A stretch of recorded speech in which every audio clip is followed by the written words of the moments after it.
So, 6-week diets are bullshit. Not for everyone though, for the majority of people that need a longer timeline to get in shape.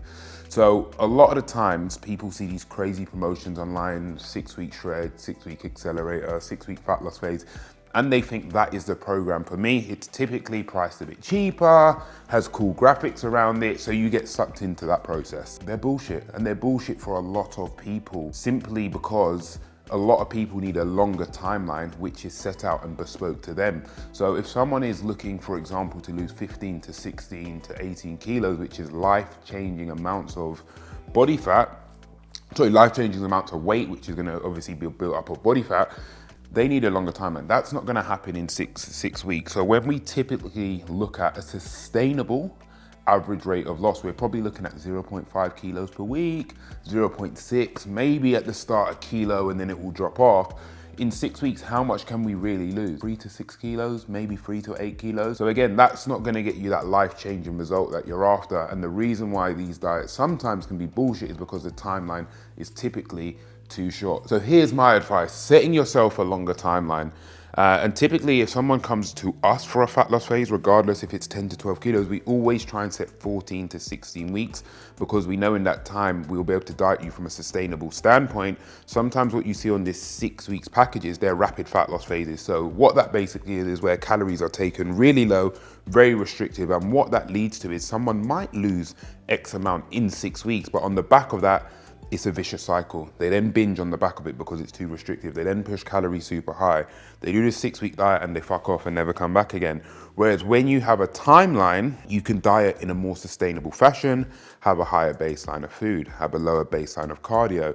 And essentially over that 16-week period, instead of crashing calories down and pushing cardio up, what we can actually do is slowly descend food and slowly increase cardio. So we're having a seesaw effect.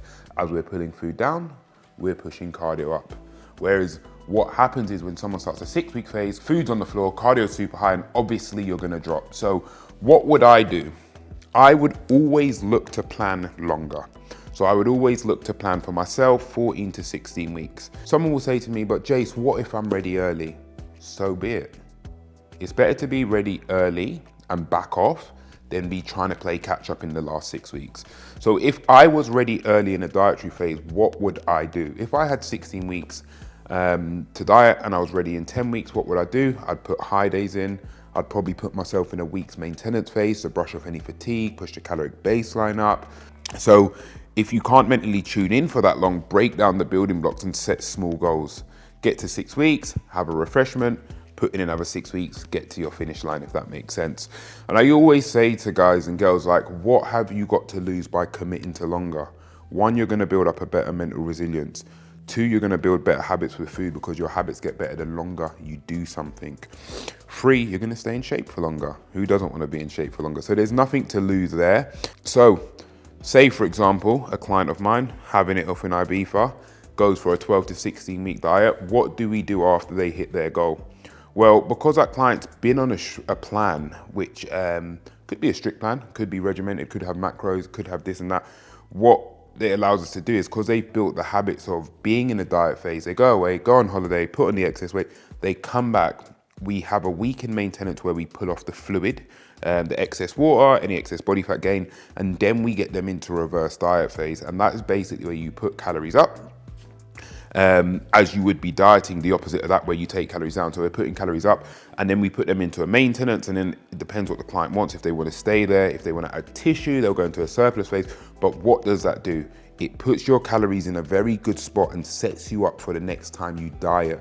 And what we want to do between diets is put yourself in a better position, because when you're doing a 12-week cut, a 16-week cut, or whatever cut it is, I always say a better start point reflects a better end point. And once you start to know that, you'll always be tuned in, and year on year, you won't have to jump out and be like, fucking hell, I've got a crash diet to get in shape, because the process will get easier because you're in a better position.